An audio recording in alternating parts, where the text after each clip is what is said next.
চা নিয়ে এসছো? কে দেখবেন? অবশ্যই অবশ্যই। কার জন্য চা নিয়ে আসছেন? বাবা বলেছিল তাই। ও, শুধু বাবার জন্য চা আনছেন? আমার চা কই? আমি কি এই বাড়িতে ভাইসা আসছি? আমার আপনার জন্য এখনই চা নিয়ে আসছি আমি। আরে না থাক, আপনার হাতে বিষ আমি খাইতে চাই না।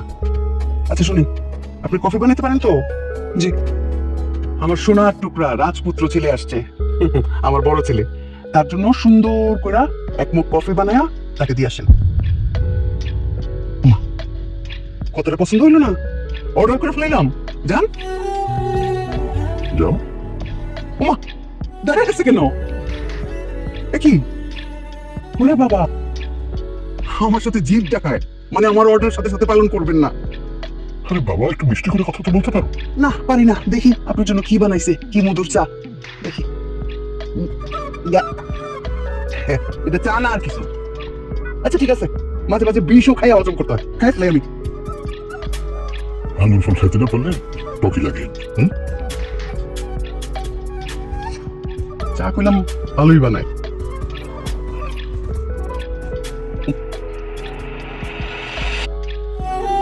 আপনার কফি আমাকে তো বলছে।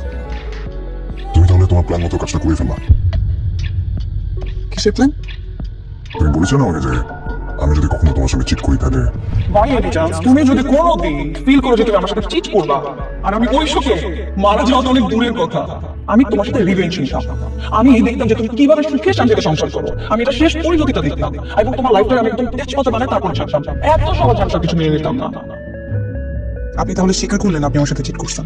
না, আমি স্বীকার করছি না। কারণ আমি তোমার সঙ্গে কোনো চিট করে নিও, কিন্তু তুমি ঠিকই রিভেঞ্জটা নিয়ে গেছো। এটা ঠিক করো না তুমি। হাত ছাড়ুন। যদি না চাই, আমি বলছি আমার হাত ছাড়ুন। যদি না চাবি, না চলে চিৎকার করে সবাইকে জানাবো যে আপনি জোর করে আমার হাত ধরছেন।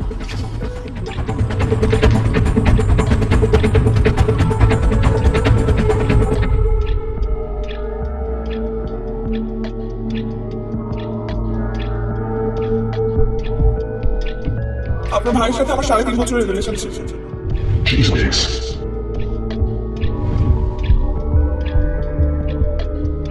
সামির, আমি পুরো বাড়ি তোমাকে খুঁজতেছি, তুমি এখানে দাঁড়িয়েছো কেন?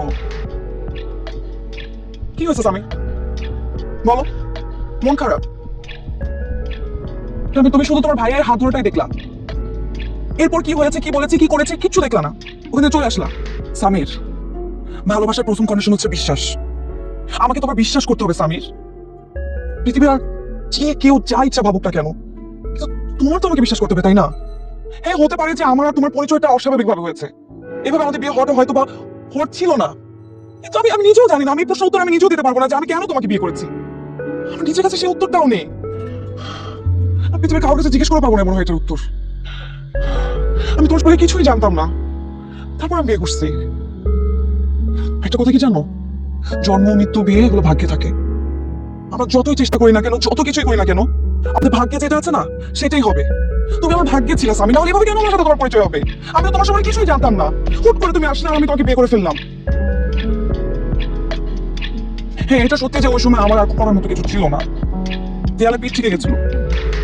সব বাবা অন্য একটা মানুষের সাথে আমি বিয়ে করেছি, যে লোকটা আমার থেকে অনেক বড়, তাকে বিয়ে করতে হবে না হয় আমার কোনো অপশনই নাই।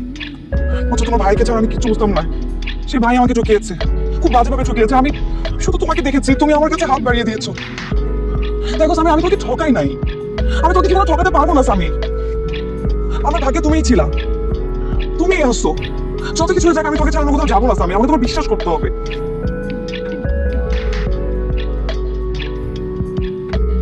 তোমাকে বলছি, শুধু যদি বিশ্বাস করে থাকি, শুধু তোমাকে।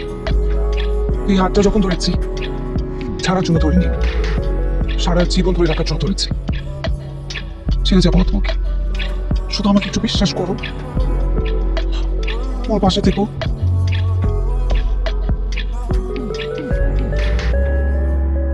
মাফ করে দাও।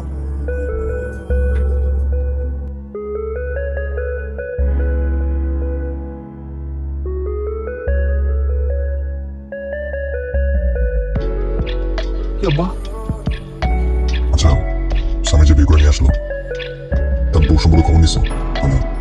অতীত কি, বাপ্পি করে, ফ্যামিলি ব্যাকগ্রাউন্ড কি, স্ট্যাটাস কি? আমি কিভাবে খবর নেবো?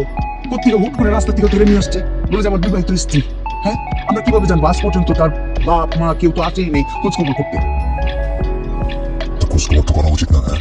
মেয়েটা ভালো না খারাপ এটা তো জানা দরকার। মেয়েটা ভালো কি মন্দ কেমনে জানবো? তুই বাবা একটু জিজ্ঞেস করিস। আমি কিছু জিজ্ঞেস করলে তো স্যার করে ওঠে। ভালো মন্দ কিভাবে বুঝবো? ভাইয়া ভাবি কিন্তু অনেক ভালো। ওই দেখো, তুই দাঁড়া দাঁড়া কথা শুনতেছিস না? আরে তোর কি বুঝলি ভালো? না মানে আমার সাথে তো ভালো ব্যবহার করে দেখে বললাম। ব্যাগ ধরছে ব্যাগ। বাচ্চারা মধ্যে দেখে আসে সে ভালো, তো তাহলে বলবি কেন ভালো? শোন, তোদের সমস্যা কি জানাস? কেউ যদি একটু ভালো ব্যবহার করে অমৃত বলে ফেলেছে ভালো। চোরকে যখন দেখলে বোঝা যায় না সে চোর, ঠিক তেমনি কোনো মানুষ ভালো ব্যবহার করলে তার ফ্যামিলি বা তার অতি সম্পর্কে জানা যায় না, বুঝছিস? আসছে ভালো কথা, যা। আরে কোনো অন্য কোনো উদ্দেশ্য নিয়ে আসছে বুঝছ না? এই জন্য সবার সাথে এত ভালো ব্যবহার, একেবারে মিষ্টির মতো ব্যবহার, গুল্লা গুল্লা পরে। বললাম বাবা তুই স্বামীকে কঠোরভাবে জিজ্ঞেস করবি, বুঝছিস? ঠিক আছে? আমি জিজ্ঞেস করলে তো উল্টা পাল্টা কথা হয়। হ্যাঁ, আব্বা মা জানে জানে জানে, যাও জানো জানো, আমার তো কোনো প্রবলেম নাই। তাহলে দেখো তোমার আসল চেহারাটা দেখো।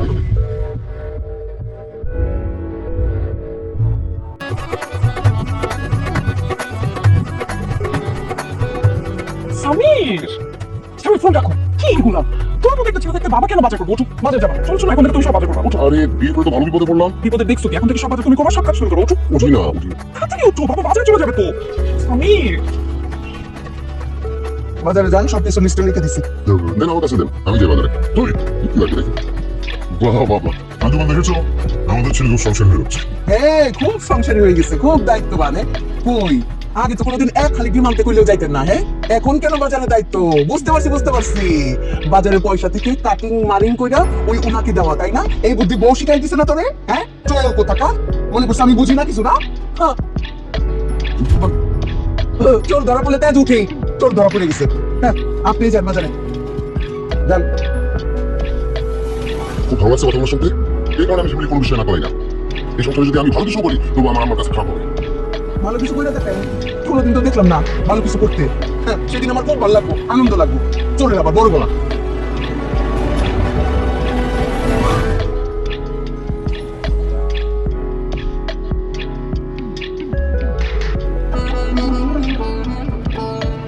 সরি।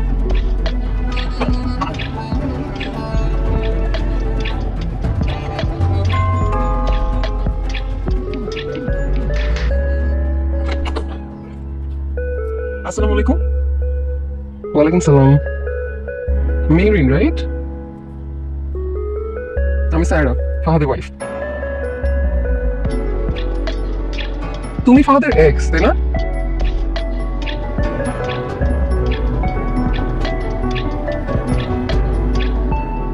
সায়রা, তুমি তুমি এই বাসায়? কেন, আমার কি আসা নিষেধ? না না, নিষেধ হবে কেন? আমি জানলে তো আমি গিয়ে তোমাকে নিয়ে আসতাম। তুমি নিয়ে আসলে তো তুমি নিয়ে আসতো, আমাকে একা কাজটা হতো। আরে এইসব এসব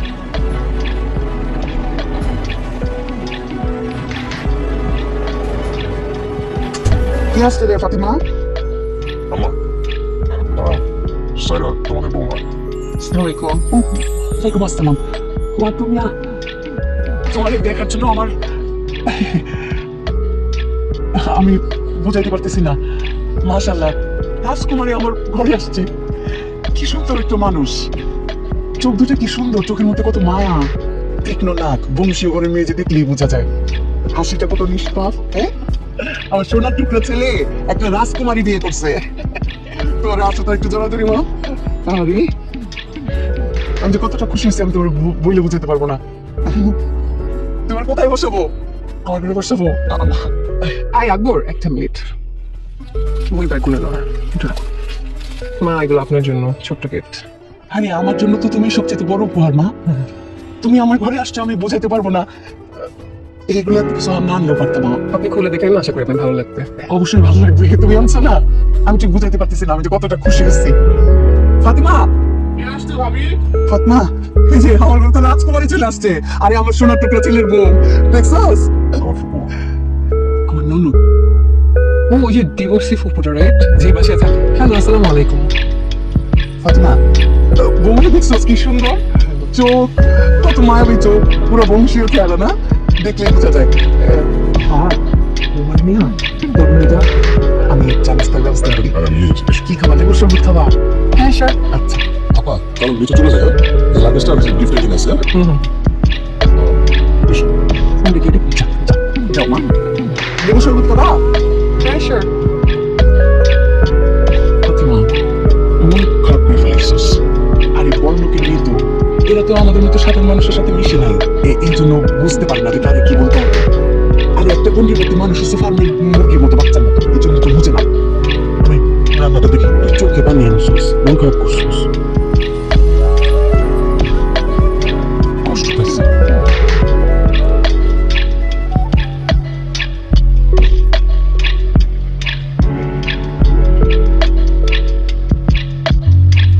ওদিকে তোমার এইসব কথা কেন বলা দরকার ছিল বলতো তোমার এসে দেখতে ভালোই। তোমার উচিত হয়নি তোকে এইসব মানে এইভাবে বলাটা যা সত্যি তাই বলছি। সেটা সত্যি কথা সবসময় সব জায়গায় বলতে হয় না, এটা উচিত না। ফাহাদ, আমি মিথ্যে বলতে পারি না। আমি কি মিথ্যে বললাম? তুমি যে বললা তোমার মা অসুস্থ, তোমার মা তো দিব্যি সুস্থ। মা অসুস্থ ছিলেন একটু একটু এটা ফিল করছেন আমি বোকা না। যে ছেলে মায়ের ফোন ধরে না কেটে দেয় সে আসছে মাকে দেখতে। সারা প্লিজ ফাহাদ প্লিজ, তুমি এখানে কেন আসছো সেটা আমি ভালো মতো জানি। তুমি কি তোমার মায়ের জন্য আসো না, তুমি আসছো তোমার এক্সের জন্য।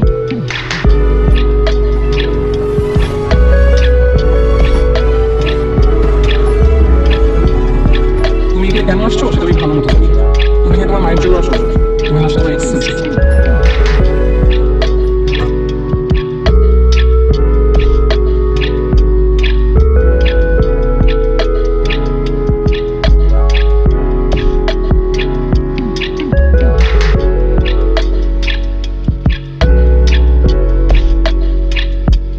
ছোট নবাবের বউ নবাব জাদি, বাসায় আমার বউ আসছে।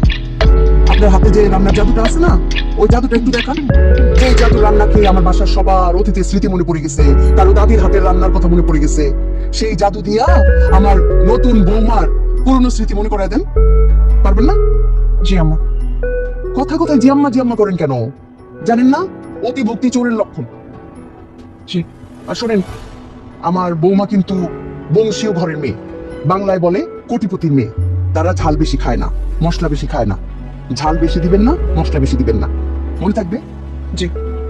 চেহারাটা এরকম বাংলার পাস বানায় রাখছেন কেন? চেহারাটা ঠিকঠাক করেন, ঘরে নতুন বউ আসছে,